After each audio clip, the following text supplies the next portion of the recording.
Continuando con el tema de psicología de la atención, vamos a hablar del surgimiento de los estudios sobre la atención, en concreto sobre el enfoque cognitivo. Los inicios.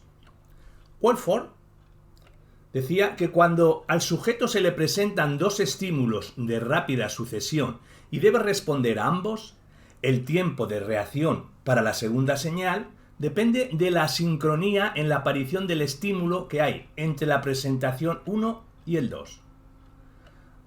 A menor de la primera, mayor tiempo de reacción y por tanto se produce el periodo refractorio psicológico. Le sugería la existencia de un cuello de botella, que era procesar del todo el primer estímulo antes de procesar el segundo estímulo. Si el surgimiento sobre la atención es alta, hay tiempo para procesar, no refractariedad. Primeros experimentos sobre atención selectiva auditiva. La escucha dicótica. Casi todos los experimentos iniciales usaron estímulos auditivos. Un paradigma muy usado es la escucha dicótica. Esta es, se presentaban dos estímulos a la vez y se pide al sujeto que haga una tarea, que atienda al mensaje de un oído e ignore el de otro, tareas de selección auditiva, o que atienda a los dos mensajes a la vez, tareas de atención dividida. Los primeros trabajos se centraron en la atención selectiva, las distintas características acústicas de las voces y la separación física ayudan a seleccionar el mensaje. Cherry decía, el rendimiento mejora cuando de antemano se le dice al sujeto a qué canal tiene que responder. Cuando se fuerza la escucha selectiva pidiendo al sujeto que repita el mensaje en voz alta, en pruebas de memoria posteriores las personas no recuerdan prácticamente nada del oído inatendido. Hablemos de supuestos del modelo de flujo de información de Broadbent. Broadbent decía, los procesos psicológicos pueden describirse como un flujo de información que atraviesa el sistema nervioso. Sus conclusiones fueron: es importante analizar las funciones en términos de flujos de información.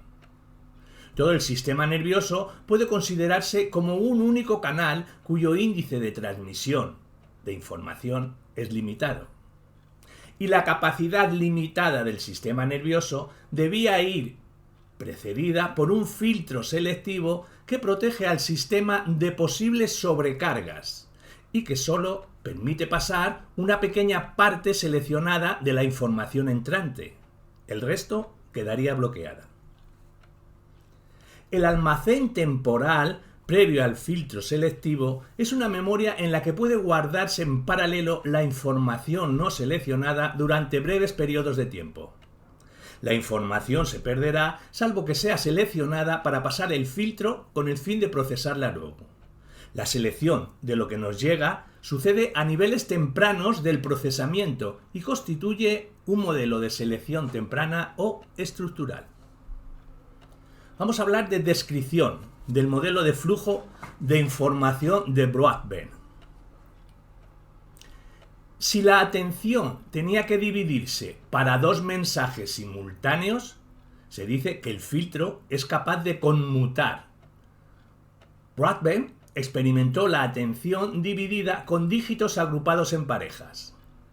Una vez presentados los dígitos, se pide al sujeto que recuerde cuántos dígitos pueda.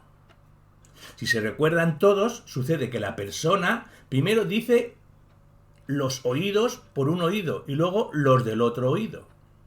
Así, según Broadbent, la selección es oído tras oído. La segunda serie espera en el almacén temporal.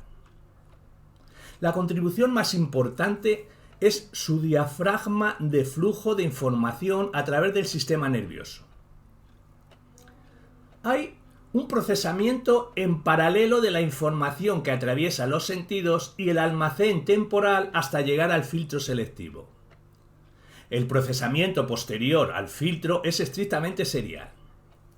Solo la información que pasa por el canal de capacidad limitada se convierte en consciente. La capacidad de hacer dos cosas a la vez se explica mediante un proceso de multiplexación, compartir tiempos.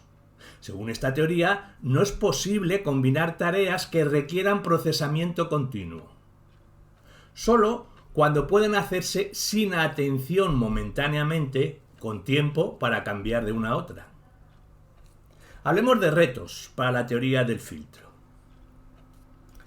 Murray decía que los sujetos reconocen su nombre cuando se les presenta en el oído teóricamente desatendido. Debía de haber un procesamiento semántico paralelo, previo a la identificación consciente. Los sujetos no eran capaces de reconocer palabras del mensaje no sombreado, solo las especialmente relevantes. Para Treisman, decía que puede penetrar información del mensaje inatendido, sobre todo si hay una relación significativa entre lo que se está atendiendo y lo que entra por el canal desatendido. La capacidad de los sujetos para sombrear el mensaje atendido se ve afectada por el contenido del material desatendido. Misma voz lee los dos mensajes, o el tema de los dos mensajes es similar en lugar de diferente. Nos hacemos una pregunta. ¿Es la selección más tardía que temprana? Para Deutsch, esto forman la primera teoría de la selección tardía, en la que decía: sigue el cuello de botella, pero el límite del procesamiento en paralelo está más próximo a la fase de respuesta que a la de la identificación. Se pondera la importancia de las señales. Estas ponderaciones se comparan entre sí para determinar cuál de ellas es la más importante en ese momento. El nivel está en función de las señales presentes. Deutsch y Deutsch propusieron que solo las más importantes activan otros procesos como el almacenamiento en la memoria y la respuesta motora. La persona responde a la señal más importante siempre que la actividad de la señal esté por encima del nivel de activación actual. Hablemos cuándo comienza el debate temprano o tardío. Para Treisman, el filtro no es un mecanismo de todo o nada. En lugar de bloquear la información que no cumpla el criterio de selección, el filtro atenúa o reduce la intensidad de los canales inatendidos. Propone ideas similares al modelo Logogen de Morton, que explica los procesos interactivos en la lectura. Cada palabra tiene un logogen con sus pruebas perceptivas y semánticas. Las expectativas basadas en el conocimiento semántico preparan el nivel de activación de los logógenes de las palabras más probables. Para Treisman, esos logógenes eran unidades de diccionario con notoriedad y probabilidad. Vamos a hablar de los primeros experimentos sobre atención selectiva visual. La información visual se distribuye en el espacio y permanece en el tiempo. En los experimentos visuales se puede mostrar toda la presentación simultáneamente. Vamos a hablar de los experimentos de Sperling. Aunque todos los ítems estuvieran representados inicialmente en una breve memoria visual, existe cierto límite en la tasa de recuperación de la información de este almacén antes de desvanecerse. Sperling creyó la existencia de un almacén de memoria visual con gran capacidad que decaía con rapidez y que se perdía a menos que la información adquiriera un estado más permanente. Este breve almacén se conoce por memoria icónica.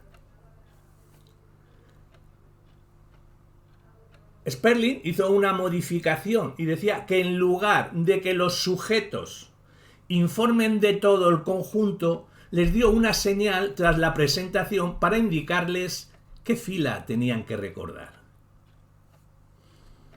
Hablemos del efecto de superioridad del informe parcial, denominado IP. Conforme aumenta el retraso en la desaparición del estímulo y el tono o señal, disminuyen los ítems recordados correctamente.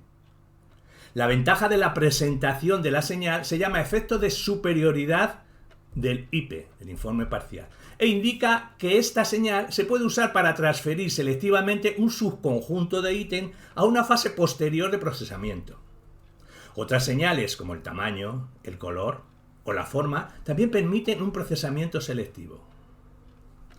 Para Merkhor, el significado de los datos inatendidos puede afectar e influir en el procesamiento de la información atendida. La memoria icónica podría no ser un almacén exclusivamente visual en el que solo se guardaran las propiedades visuales de color y posición, pues disponemos de pruebas de que el IP puede basarse en las propiedades semánticas y categoriales del estímulo. La identidad de los ítems y su posición caminan por separado. Hablemos de evidencia experimental de una codificación por separado de la identidad y de la posición en la visión. La precisión de la respuesta disminuye con la demora de la señal y conforme disminuye la probabilidad de recordar un ítem, aumenta la de recordar un ítem adyacente al solicitado. El IP solo supera al ítem en cuanto a la identidad. Los atributos físicos son señales eficientes para la selección de la información y como tales parecen respaldar la idea de una selección temprana en atención visual.